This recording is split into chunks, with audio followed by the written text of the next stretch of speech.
Hello guys, welcome to my channel Tarun sir.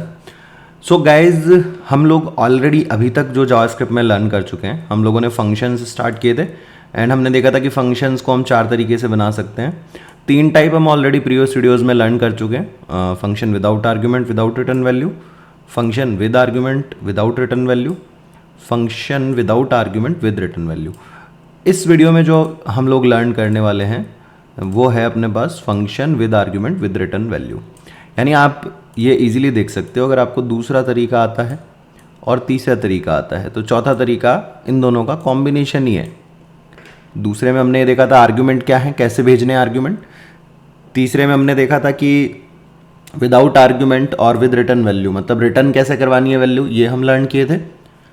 तो चौथा जो टाइप है वो दूसरे तीसरे का कॉम्बिनेशन हो गया, यानी ऐसे फंक्शन जिनमें आर्ग्यूमेंट भी होगा और वैल्यू रिटर्न भी होगी। तो आइए फटाफट इसको लर्न करना स्टार्ट करते हैं guys. So function with argument without return value in JS, ये हम लर्न कर रहे हैं। सो JS allows us to define such functions that take argument and also return the value। JS में हम ऐसे फंक्शन बना सकते हैं जो कि आर्ग्यूमेंट भी लेते हों और वैल्यू भी रिटर्न करते हों after processing. It means while calling the function we can send the values on which the function operates and after doing all the operation in the function definition we can send back the result where the function is called. Sorry. तो हम लोग ऐसे function बना सकते हैं JavaScript में जिन्हें call करते समय पर हम वैल्यूज़ भेजेंगे, जिन वैल्यूज़ पे फंक्शन ऑपरेट करेगा, और उन वैल्यूज़ को हम क्या बोल रहे थे, आर्ग्यूमेंट बोल रहे थे। एंड आफ्टर प्रोसेसिंग रिजल्ट जो है वो रिटर्न होकर के हमारे पास उस जगह पहुंचेगा जहां से हमने फंक्शन कॉल किया था।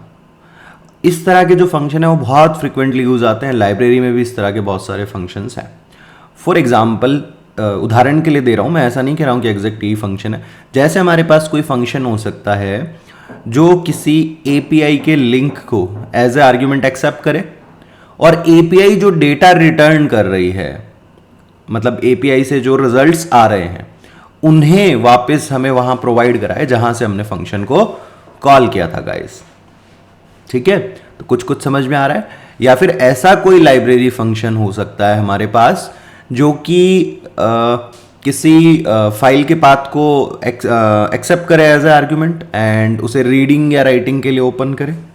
या फिर ऐसा कोई फंक्शन हो सकता है हमारे पास इनबिल्ट जिसमें कुछ वैल्यूज एज ए आर्ग्यूमेंट जाए और उनमें से मैक्सिमम जो है हमारे पास रिटर्न हो के आए, या फिर जो न्यूमेरिक वैल्यूज हैं उन्हें फंक्शन एक्सेप्ट करे, उनका सम हमें रिटर्न करके दे। राइट, तो कुछ कुछ पिक्चर आपको दिमाग में जम रही होगी अभी। So the function with argument with return value has the following syntax of function definition or declaration। So declare कैसे करते हैं हम लोग, simple function keyword that is always present, उसके बाद में function का name, then जो argument needed है वो argument हम पास करेंगे, मतलब जो argument declare करने वो argument हम declare करेंगे। यहाँ पे जो definition या declaration में हम argument लिख रहे हैं उनको हम parameter भी बोलते हैं या उन्हें हम formal argument भी बोलते हैं। देन हमारे स्टेटमेंट्स आ जाएंगे, उसके बाद में जो वैल्यू हमें रिटर्न करना है वो वैल्यू आ जाएगी। उदाहरण के लिए हमने एक गेट सम फंक्शन बनाया है जो A और B दो पैरामीटर एक्सेप्ट कर रहा है, यानी कॉल करते टाइम पे आप 2 आर्ग्यूमेंट्स या 2 वैल्यूज पास करेंगे जो कि A और B में आके स्टोर होगी। देन फंक्शन कैलकुलेट कर रहा है इन दोनों का सम और रिटर्न कर दे रहा है इनके सम को। अब जहां हम रिटर्न C लिख रहे हैं, आप डायरेक्टली बिना C वेरिएबल बनाए रिटर्न A+B भी लिख सकते हो, that is also valid. Now इस तरह के फंक्शंस को जब हम कॉल करेंगे, मतलब we use the following syntax to call a function with argument with return value. तो सिंटैक्स क्या रहेगा बच्चों हमारा, फंक्शन का नेम, आर्ग्यूमेंट्स हम भेजेंगे, जो वैल्यू रिटर्न होके आएगी उसे किसी वेरिएबल में हम स्टोर कर लेंगे, then we can process that particular value. For example देखिए, हमने यहाँ पे गेट सम कॉल किया, 2 values as a parameter send करी, एज ए आर्ग्यूमेंट हमने सेंड करी। तो जो वैल्यूज हैं A की वैल्यू जाकर के A में जाके स्टोर हो जाएगा 100, B में यहाँ से जाकर के स्टोर हो जाएगा 200। देन C = A+B हुआ, रिटर्न होकर के आएगी वैल्यू C की गेट सम वाली कॉल की जगह पर, देन वो असाइन हो जाएगी वेरिएबल एक्स में and we can proceed with that value, उसके साथ हम आगे प्रोसेसिंग कर सकते हैं। सो गाइज इस एग्जाम्पल को हम लोग एग्जीक्यूट करके देखते हैं पहले। तो सबलाइम टेक्स्ट में चलते हैं हम लोग, यहाँ पर हमारी एक नई फाइल बनाते हैं, नाम दे दिया है हमने फंक्शन, सॉरी कंट्रोल एस नहीं प्रेस किया था मैंने, फंक्शन टाइप 3.html। HTML लिख के टैब दबाया, स्टब बन गया हमारा HTML का। नाउ हम लोगों ने स्क्रिप्ट टैग लगाया, इसमें हमने हमारा फंक्शन डिफाइन करा get sum and get sum में 2 आर्ग्यूमेंट या 2 पैरामीटर रख दिया हमने a एंड b। नाउ हमने लिया variable c equal to a plus b, then return कर दिया हमने c को। ओके गाइस, नाउ हमने एक वेरिएबल बनाया सम या xyz जो भी नाम देना है, गेट सम कॉल किया हमने और वैल्यूज भेज दी, लाइक मैंने यहाँ पे भेज दिया 1000 एंड 2000। सो गाइज क्या वर्क करेगा, ये गेट सम कॉल होगा, a में जाएगा 1000, b में जाएगा 2000, c equal to a plus b perform होगा, c की वैल्यू रिटर्न होके आएगी इस गेट सम की कॉल पे, देन वो वैल्यू असाइन हो जाएगी सम वेरिएबल में, राइट।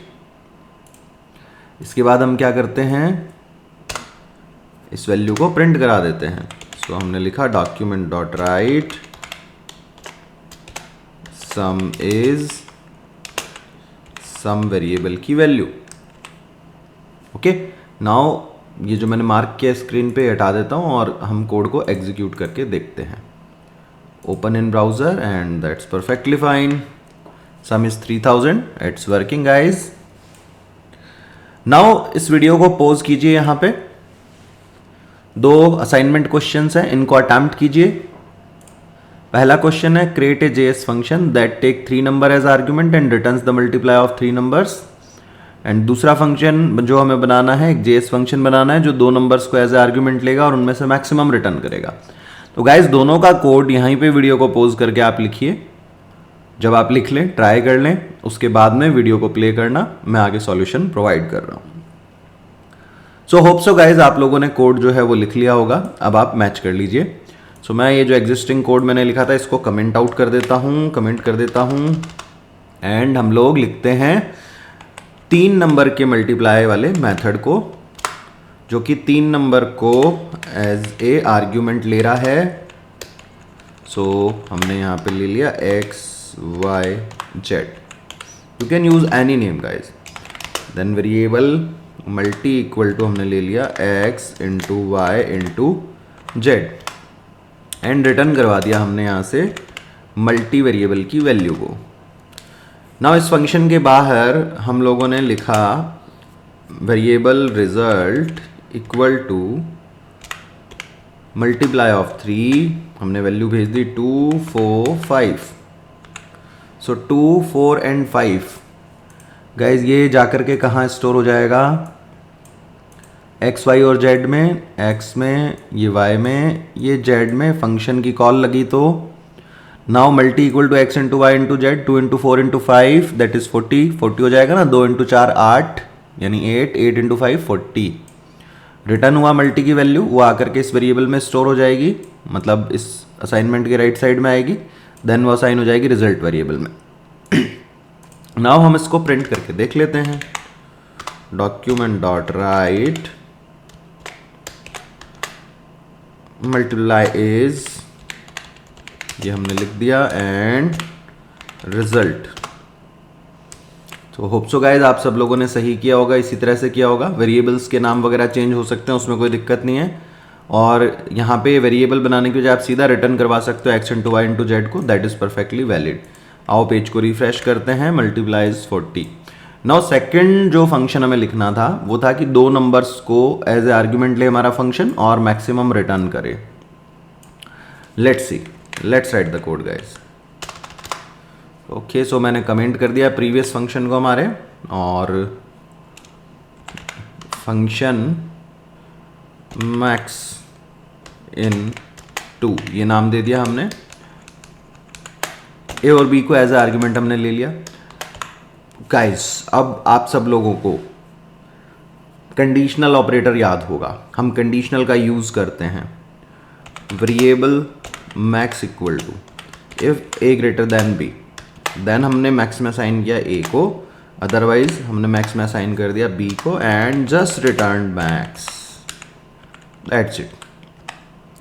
नाउ हमने कॉल किया var result equal to max in to, हमने यहाँ पे दे दिया 21 31 और डॉक्यूमेंट डॉट राइट से हम इसे प्रिंट करवा रहे हैं। Now see how it's working. देखिए फंक्शन यहाँ से कॉल होएगा, ठीक है, और फंक्शन की जब कॉल लगेगी तो 21 जाके स्टोर हो जाएगा ए में, 31 जाके स्टोर हो जाएगा बी में। नाउ ये कंडीशन चेक हुई, इज 21 ग्रेटर देन 31, क्या 21 क्या 21 31 से बड़ा है? No, result is false. तो जब क्वेश्चन मार्क के पहले फॉल्स आ जाता है तो कॉलन के बाद वाली वैल्यू बचती है हमारे पास, तो वो स्टोर हो जाएगी मैक्स में जाके। तो मैक्स में क्या आ जाएगा 31, रिटर्न होगी मैक्स की वैल्यू, रिजल्ट वेरिएबल में स्टोर होएगी, देन प्रिंट हो जाएगी, तो 31 हमारा प्रिंट हो जाएगा। ओके गाइज, सो इसको आइए रन करके देखते हैं। सेव हमने कर दिया, रिफ्रेश किया and it's working fine. Now guys suppose मैंने यहाँ पे 211 एंड 31 पास किया, so how it will work, 211 जाके स्टोर हो जाएगा ए में, बी में जाके स्टोर हो जाएगा 31, राइट, यही होगा। इसके बाद में चेक होगा is a greater than b, yes 211 बड़ा है 31 से। अगर क्वेश्चन मार्क के पहले की कंडीशन ट्रू होती है तो क्या बचता है हमारे पास, क्वेश्चन मार्क के बाद वाला एक्सप्रेशन या वैल्यू वो जाके मैक्स में स्टोर हो जाएगी, दैट इज 211, रिटर्न होके आएगी मैक्स की वैल्यू यहाँ पे, तो रिजल्ट में क्या स्टोर हो जाएगा 211 एंड 211 हमारा प्रिंट हो जाएगा। So let's run this guys, refresh किया हमने और रिलोड कर लिया पेज को, दिस इज 211 वर्किंग फाइन।